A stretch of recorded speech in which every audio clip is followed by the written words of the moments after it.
صحیح بخاری اور صحیح مسلم کی حدیث میں آتا ہے، آپ صلی اللہ علیہ وسلم نے ارشاد فرمایا، تم میں سے کوئی شخص اس وقت تک کامل ایمان والا نہیں ہو سکتا جب تک میں خود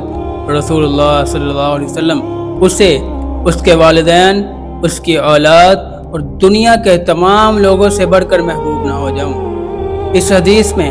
محبت رسول صلی اللہ علیہ وسلم کی عظمت بیان ہوئی ہے۔ سچا ایمان صرف زبان سے اقرار کر لینے کا نام نہیں،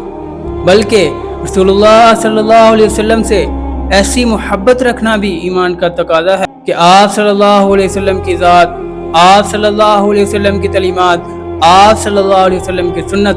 ہمیں دنیا کی تمام خواہشات سے بڑھ کر، دنیا کی تمام محبتوں سے، دنیا کے تمام رشتوں سے بڑھ کر عزیز ہو جائے۔ اس وقت تک ہم کامل ایمان والے نہیں ہو سکتے جب تک ہم آپ صلی اللہ علیہ وسلم سے زبانی طور پر محبت کا اقرار کر لینے کے بعد